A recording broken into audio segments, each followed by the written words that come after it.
Intellectual Property Rights Division. Attorney Laribert Hilario of Risk Management Office. Joel Pinawin, OIC Chief Intelligence Division of the BOC, also one of the alleged collectors of Director Estrella. Director Milo Mastrecampo, Import and Assessment Service, IAS. Attorney Grace Malabel, Acting Chief of the Account Management Office or AMO. Attorney Alvin H. Ebreo, Director Legal Service under Revenue Collection Monitoring Group or RCMG. All section heads, appraisers and examiners in the Formal Entry Division in both the Manila International Container Port and the Port of Manila. Athena Dance of the Informal Entry Division, MICP. All section heads, appraisers and examiners in the Informal Entry Division in the Port of Manila. MICP and POM, Sections 1, 9, 10, and 15, Chief Appraiser and Examiner. For the district collectors and officers, the following names were mentioned. Collector Jet Moranilla of the MICP, Collector Rhea Gregorio of the POM, Collector Edgar Macapeo of NAIA, Collector Albira Cruz of Cebu, Collector Marites Martin of Clark, Collector Mimel Talusan of Subic, Collector Reynaldo Galeno of Batangas, Deputy Collector Mel Pascual for the Port of Manila. One is already deceased, Captain Ticoy Gutierrez of Enforcement and Security Service, MICP. He was replaced by a certain Orduña. Mr. President, an unimpeachable source provided me with information involving a prominent customs official listed above. For the period covering May 16 to June 28, 2017, Mr. Customs official's total encashment amounted to 5,109 pesos with the following breakdown. 1.5 million peso check deposit on May 16, 2017. 1.2 million pesos check encashment on June 1, 2017.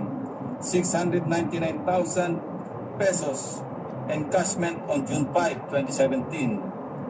1 million pesos encashment on June 8, 2017. 910,000 pesos encashment on June 19, 2017. 1.3 million pesos encashment on June 28, 2017. The TARA system, Mr. President, shows that there is a systemic corruption in the Bureau. In fact, for almost every office and official receiving their share of TARA, the Bureau can give the mafia stiff competition. Mr. President, the Supreme Court in the ruling said we cannot afford to fail either in combating the drug menace or in protecting the individual rights and liberties we have enshrined in our Constitution. Either way, the consequences of continued failure are hard to imagine, unquote. The drug problem cannot be solved by focusing on the demand reduction alone or effort alone. Hindi pa ba sapat ang isang taon at libo-libong napatay ng mga pulis at vigilantes para makita at mapatunayan natin ito? Since my days in law enforcement, Mr. President, we have always embarked on a two-pronged strategy in combating illegal drugs: demand or market constriction and supply reduction. True, hunting down big-time as well as small-time pushers and drug addicts in the streets may suppress the drugs market. But if our frontline government agency called the Bureau of Customs would allow, consciously or otherwise, the convenient smuggling of tons of shabu into our country, it is impossible to win the battle against illegal drugs simply because the supply reduction side of the anti-drugs strategy is failing miserably. Parang gripo, patuloy ang daloy ng illegal drugs sa bayan, toneladang illegal na droga. This runs counter to the policy adopted by the state as initiated in Section 101, Republic Act 10863, otherwise known as the Customs Modernization and Tariff Act. To it is the policy of the state to protect and enhance government revenues, institute fair and transparent customs and tariff management that will efficiently facilitate international trade, prevent and curtail any form of customs fraud and illegal acts, and modernize customs and tariff administration.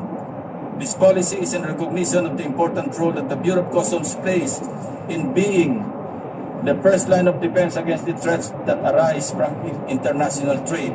The problems that our country is facing now, such as smuggling, fraud, and drug trafficking, can effectively be lessened if we only fortify our first line of defense on border management.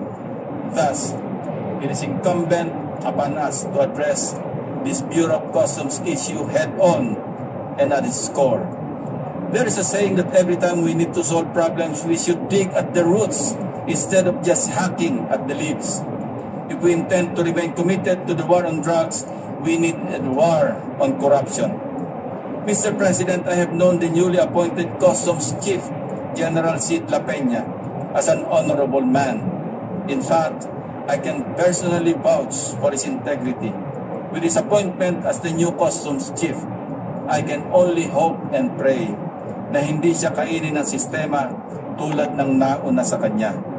His highest calling at the moment is to descend to the gates of hell and destroy the brazen corruption within the country's most corrupt government agency. General La Peña needs to institutionalize genuine reforms, and by genuine reforms, that would mean the abolition of the corruption system from top officials down to the last rank and file in the Customs Bureau. Mr. President, I believe nothing will happen if we do not address the moral bankruptcy that is intrinsic among the officials and members of the Bureau of Customs.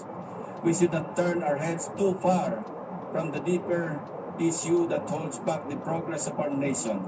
Henceforth, it is also high time to send off an all-out sustained war against corruption. And the battle starts at the Bureau of Customs. I firmly believe then and now that it is the only way we can build a better, more progressive future for this country. Thank you, Mr. President. Thank you, Senator Lacson. President, may we recognize Senator Bam-Aquino? Senator Aquino is recognized. Senator Lacson will agree to do that.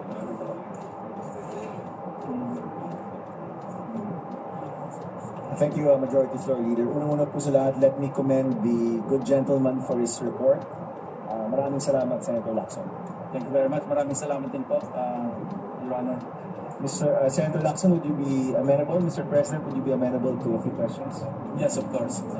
My pleasure, my privilege. Mr. President, ito pong nailabas niyo pong data, marami pong mga nagbigay po sa inyo ng datos na yan. We have been talking previously that you had cross-referenced a lot of the data before you gave your privilege speech. Yes, that is correct, Mr. Chairman, Mr. President. Mr. President, yung mga lumalabas pong mga paratang ni Mark Taguba dun sa ating Blue Ribbon Committee hearings, does it coincide with the data that you have received? Mukha po bang nagsasalita ng totoo, nagsasabi po ng totoo, o mali-mali po yung mga binibigay po niyang mga pangalan at mga datos dun sa komite? Yung testimonya ni Mark Taguba, ang una naming natanggap na dokumento, at tama po, tumatama iyon sa mga iba pang mga listahan at dokumento na nakarating sa aming opisina. Dangan nga lang at kulang yung kay Mark Taguba. Hindi po nahagip yung ibang mga information na nakapaloob din sa ating privilege speech. Pero yung dun po sa mga naibigay na mga pangalan, mukhang tumatama naman po dun sa nakuha po yung data. Hindi lang mo mukhang tumatama, talagang tumatama. Secondly, Mr. President, I'd like to ask about the accountability of our customs officials. Kasi clearly, nasabi ko rin po ito sa media, it's either napaka-negligent po nila na nangyari po yung pagpasok ng program o kasama sila sa pagpasok ng program. Pero sabi ko na rin po, parang may third possibility, which is dahil sa current system, nakapalapas na po nila yung pagpasok ng mga container at dahil sa kanila pagpasok ng container dahil sa mga may nakakusap po. I would just like to visit po yung theory po ng ating good job po. Kasi po po sa tingin ninyo, yung nangyari, hindi na napapasok po yung ganun karaming droga sa ating bansa, lalo at yung mga nakakapagay.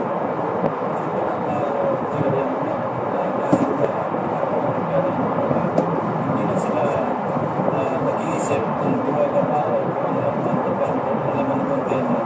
Kaya labas-pasok na lang. Tuloy-tuloy sa paglabas. Hindi na nila iniisip na